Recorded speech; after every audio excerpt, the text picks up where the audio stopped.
Canada सरकार ने हाल ही में इमिग्रेशन से जुड़े कुछ नए नियम लागू किए हैं जो भारत सहित कई देशों के नागरिकों को प्रभावित करने वाले हैं। कनाडा के इमिग्रेशन मंत्री मार्क मिलर ने घोषणा की कि साल 2025 के अंत तक लगभग 5 मिलियन अस्थायी वर्क परमिट यानी कि टेम्पररी वर्क परमिट्स खत्म हो जाएंगे। नमस्कार, मैं हूं आपके साथ प्रेरणा कौशिक और आप देख रहे हैं एनबीटी इंटरनेशनल। इसका ये मतलब है कि इन वर्क परमिट पर काम कर रहे लोगों को कनाडा छोड़ना ही पड़ेगा। आखिर क्यों बदले गए हैं नियम, ये भी आपको बताते हैं।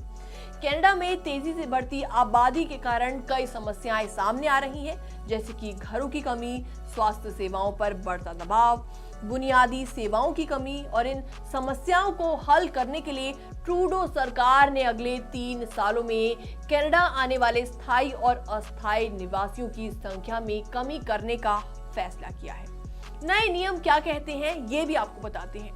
पहले हर साल 5 लाख लोगों को स्थायी निवास यानी कि परमानेंट रेजिडेंसी दी जाती थी। अब अगले साल यानी कि 2025 तक ये संख्या घटकर 3,95,000 रह जाएगी। वर्क परमिट पर भी इसका सीधा असर देखने को मिलेगा, यानी टेम्पररी वर्क परमिट की संख्या 40% से अधिक कम कर दी जाएगी। 2025 तक लगभग 7,66,000 छात्रों के स्टडी परमिट खत्म हो जाएंगे। साल 2026 तक विदेशी छात्रों की संख्या में 10% की कमी की जाएगी। जिन छात्रों के पास का वर्क परमिट खत्म हो जाएगा, उनके पास इसे बढ़ाने या नौकरी करने के लिए नए परमिट लेने का विकल्प होगा। भारतीयों पर इसका क्या असर पड़ेगा, ये भी आपको बताते हैं। कनाडा भारतीयों के लिए सबसे पसंदीदा देशों में से एक माना जाता है। सितंबर 2023 की रिपोर्ट के अनुसार कनाडा में 16,79,000 से अधिक भारतीय रहते हैं।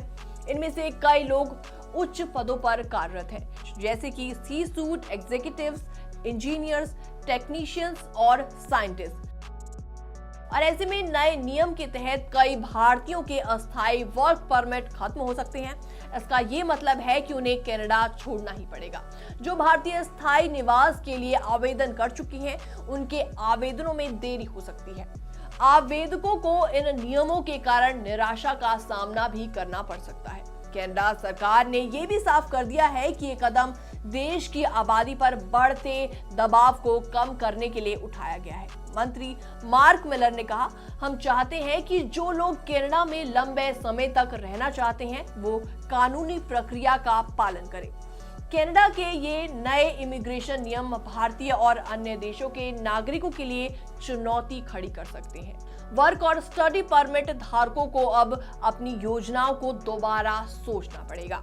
हालांकि सरकार ने कुछ विकल्प खुले जरूर रखे हैं, जैसे कि परमिट बढ़ाने का मौका। लेकिन इसी बीच ये बात तो स्पष्ट हो गई है कि कनाडा आने वाले समय में लोगों की संख्या पर सख्ती से नियंत्रण करने वाला है। फिलहाल इस पूरी खबर पर आपका क्या रिएक्शन है, आप भी हमें जल्दी से कमेंट सेक्शन में कमेंट करके जरूर बताएं।